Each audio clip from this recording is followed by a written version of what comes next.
Kembali lagi di Rabu Live. Yang mau kepo saksikan gosip-gosip hari ini, selamat menonton. Baik, dapat kami jelaskan terhadap pernyataan overclaim itu sebenarnya dalam ketentuan peraturan BPOM tidak ada. Yang ada adalah tentang bagaimana kosmetik itu menyatakan klaim diatur dalam peraturan BPOM nomor 3 tahun 2022 di bab 3 sampai dengan bab 5. Sebagai contoh, kalau klaim itu terhadap sebuah produk itu hanya pernyataan manfaat, mutu dan keamanan, tidak berdasarkan tentang komposisi sebagaimana yang disampaikan oleh Doktif dengan uji lab mandirinya. Kira begitu. Kalau memang maksudnya itu berarti dapat dikenakan sanksi atau gimana? Kalau dia memang review nggak benar gitu ya dalam artian reviewnya. Artinya kalau menurut BPOM itu benar, menurut dia nggak benar itu gimana mungkin? Oke, jadi sebenarnya itu kan perbuatan melawan hukum ya, membuat sebuah pernyataan dengan berisi kebohongan yang bukan wewenang ya. Ini hanya pendapat sementara ya.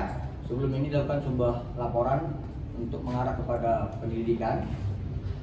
Bisa tidak kenakan dalam pasal 390 Kitab Undang-Undang Hukum Pidana.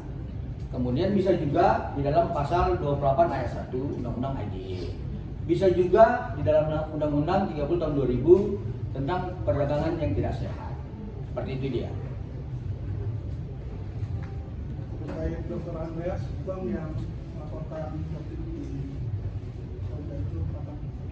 Baik, jadi terkait Dr. Andreas Henry Situngkir, itu laporannya mengenai perbuatan ya pencemaran nama baik, menyerang kehormatan sebagaimana yang diatur dalam pasal 27A Undang-Undang ITE nomor 1 tahun 2024. Dan itu sudah kita buat laporannya di Polda Sumatera Utara sekitar bulan Oktober kemarin.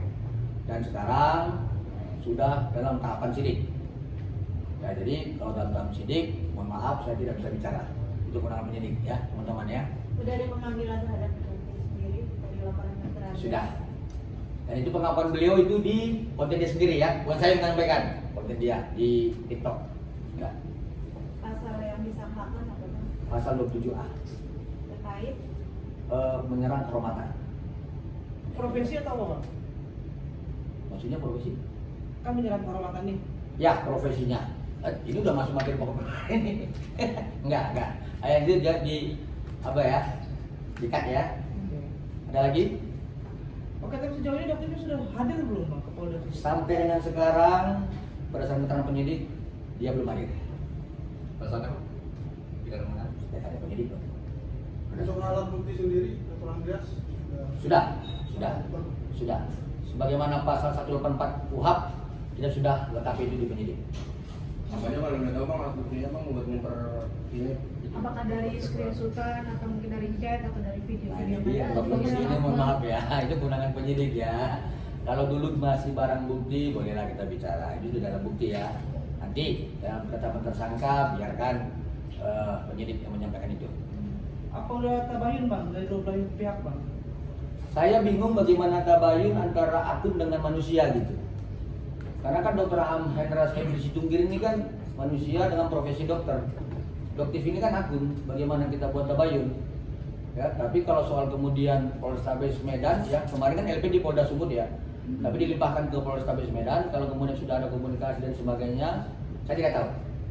Tapi yang saya ketahui adalah klien kami adalah manusia yang berprofesi dokter dan kemudian Doktif inilah akun yang tidak bisa kita bicara secara nyata.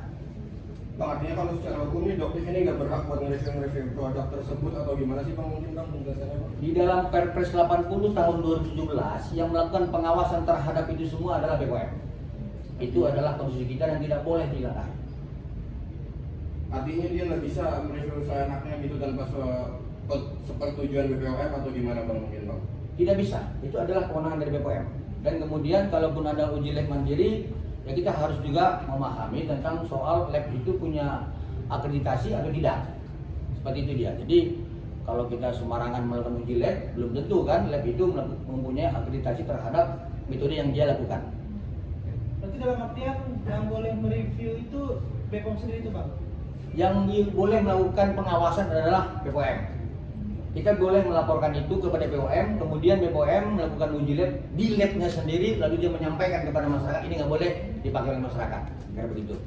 Bang, tapi kan perihal ini kan dokter sendiri mendapat dukungan juga dari netizen, seolah ini adalah suara netizen yang mewakili untuk mengetahui mana produk yang baik dan yang tidak. Ini gimana nih Bang? Nah justru saya senang dengan teman-teman media, saya bisa bicara di sini untuk menyampaikan kepada netizen inilah yang benar secara konstitusi.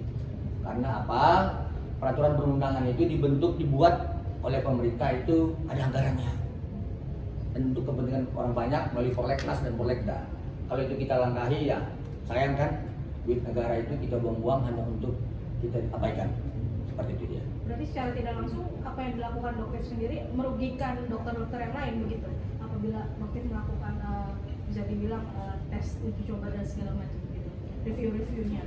Kalau soal kerugian, ya saya kalau berbicara tentang sesama dokter ya, teman sejawat ya, saya nggak bisa masuk ke situ, tetapi ada ketentuan fatwa MKEK 029 tahun 2001 itu mengatur tidak boleh. Gitu. Soal kerugiannya biarkan sidang kode etik MKEK dari ini yang memutuskan itu. Nah kalau untuk kerugian dari dokter Andreas sendiri, apa yang dilakukan oleh dokter seperti apa sih yang didapatkan, kerugiannya seperti apa? Kerugian klien kami Dr. Andreas Hendri Situngkir adalah tentang kehormatannya diserang oleh Doktip sehingga nama baik dia di Sumatera Utara itu sudah dianggap rendah oleh masyarakat, dan itu terkait juga profesi dia sebagai seorang dokter. Dampaknya mungkin ke usahanya atau ke kliniknya seperti apa Bang dengan adanya seperti Sudah pasti ada, sudah pasti ada. Oke lagi? Oke.